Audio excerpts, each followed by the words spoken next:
Cette initiative est l'illustration parfaite de notre politique d'industrialisation. Il faut féliciter les promoteurs qui ont pu donc mettre en place ce projet. En effet, il s'agit de prendre la matière première sous notre sol, la transformer ici dans l'unité de calcination, je dirais en matière secondaire, qui va finir maintenant dans la cimenterie en produit fini, qui sera consommé ici au Burkina. Donc c'est tout ce que nous souhaitons, que nos matières premières puissent être transformées sur place. C'est un grand plaisir de vous croiser une fois encore ce matin. Si c'est votre première fois de passer par ici, faites ceci, poussez la vidéo vers le haut. Et si vous n'êtes pas encore abonné, abonnez-vous.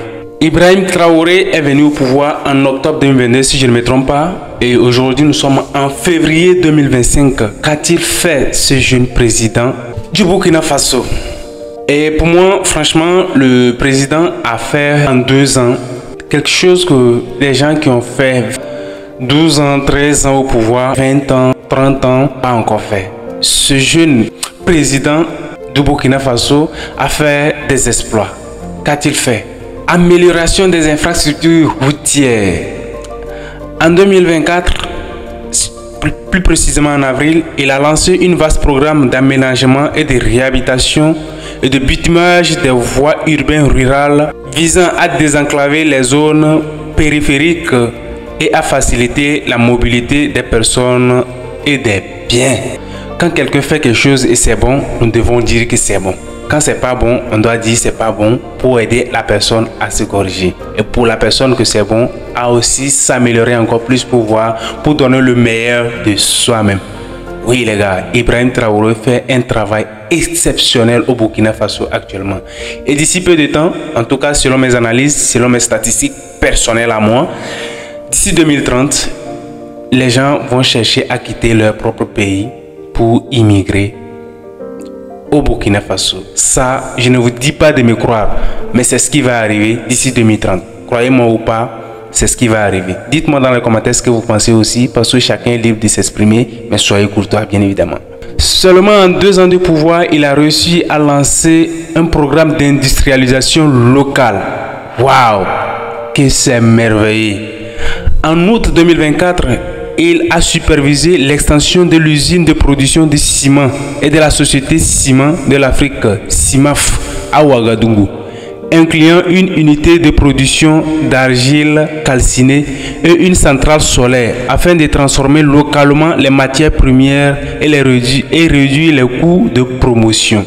Et ici, il faut noter que au-delà de l'usine de cimenterie, il a aussi mis en place l'usine Sodibo, l'usine qui fabrique les boîtes de tomates made in Burkina Faso. Oh les gars, Ibrahim Traoré, c'est l'homme le plus fort du moment. C'est magnifique, n'est-ce pas? Dites-moi dans les commentaires. En août 2024, il a inauguré la banque des dépôts de trésors au Burkina Faso, plus précisément à Ouagadougou. Il a inauguré la BDT, une institution financière publique destinée à renforcer la souveraineté économique et financière du Burkina Faso, offrant une gamme complète de services bancaires aux institutions publiques, entreprises privées et particuliers. Waouh! Comment est-il possible, les gars? Comment est-ce que vous expliquez ceci? Qu'un militaire qui, préalablement, était formé pour combattre, pour tirer, pour sauver, pour garder la population, vient accomplir ces grandes œuvres au Burkina Faso. Lors de sa montée au pouvoir, les gens se posaient des questions. Oh, les militaires sont formés pas pour gouverner, les militaires sont formés pour protéger, pour faire ceci, pour faire... Les gars, vous vous trompez lourdement. Un militaire est prêt à tout. Et d'ailleurs, en Afrique, moi, je souhaiterais que tous les présidents en fait fassent une formation militaire. Que tous les présidents, je dis bien tous les présidents, fassent une formation militaire. Pas pour qu'ils aillent en guerre, pas qu'ils portent des tenues pour rester militaires, mais tous les présidents africains doivent suivre une formation militaire. Parce que c'est là qu'il y a la rigueur, l'endurance et tout, les gars. La rigueur, l'endurance, c'est déjà beaucoup suffisant pour un président. En Afrique, bien évidemment. Et c'est ça que Ibrahim Traoré est en train de faire. Ibrahim Traoré est en train de prouver de quoi il est capable. c'est-à-dire vous le limitez ici, c'est-à-dire lui, Ibrahim Traoré, vous l'arrêtez ici, et puis lui il te dit que lui, il n'est pas là-bas, il est ici. Non, c'est formidable. IB Avi.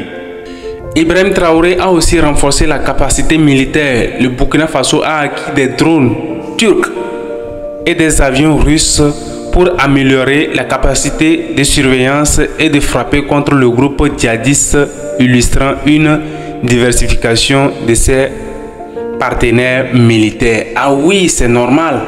C'est normal.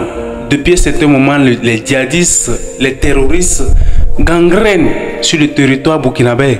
Et ils ont besoin de ces drones pour surveiller. Ils ont besoin de ces avions pour chasser ces malfrats.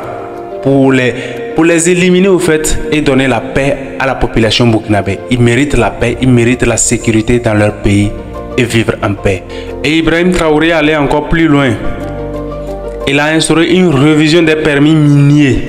En octobre 2024, le capitaine Traoré a annoncé l'intention de révoquer certains permis miniers étrangers afin d'accroître la production nationale d'or, ressource principale du pays. Avant l'arrivée d'Ibrahim Traoré, ceux qui exploitaient l'or, les grandes entreprises qui exploitaient l'or au Burkina Faso ne sont pas des entreprises burkinabées.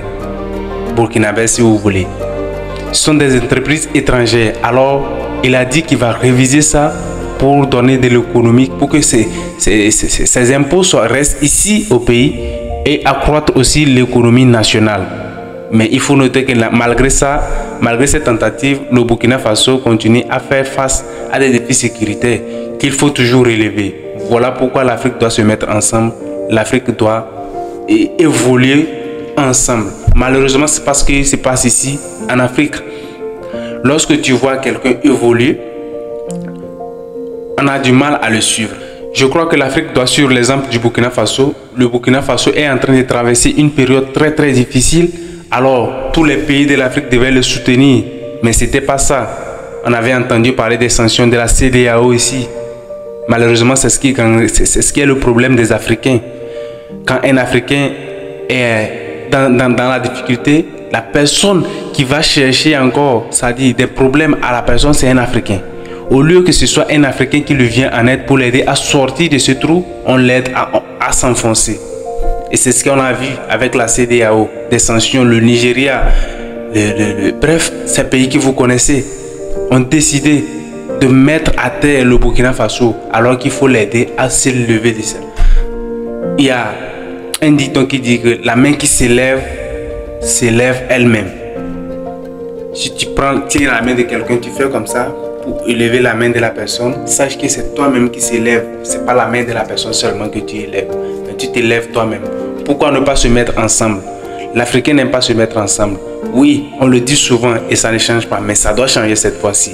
On a compris, l'AES a compris ça. Le Burkina a compris qu'il faut se mettre ensemble avec le Niger.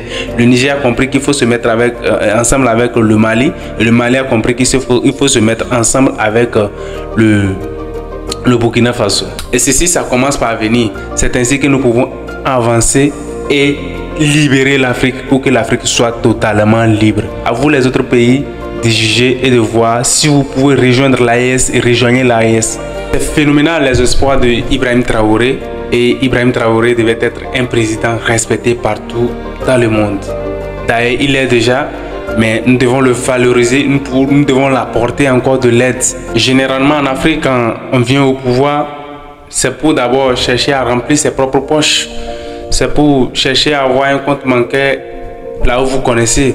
C'est pour chercher à amener ses cousins dans le gouvernement. Mais avec Ibrahim Traoré, c'est pas ça. Ibrahim Traoré veut que le peuple bénéficie de ses ressources, bien évidemment.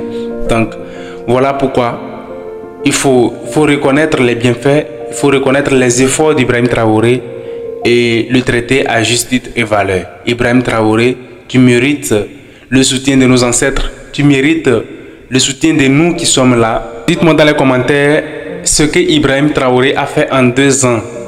Est-il grand ou pas? Selon la manière de voir les choses de chacun. Et dites-moi qu'est-ce qu'il doit encore aborder, quel secteur devait-il attaquer pour pouvoir faire avancer encore plus en avant le Burkina Faso, parce que l'objectif c'est ça. Une fois qu'une étape est franchie, nous allons aller chercher une autre nouvelle étape pour pouvoir la franchir étape par étape et avancer. Et pour moi, retrouvez-moi prochainement dans une nouvelle vidéo.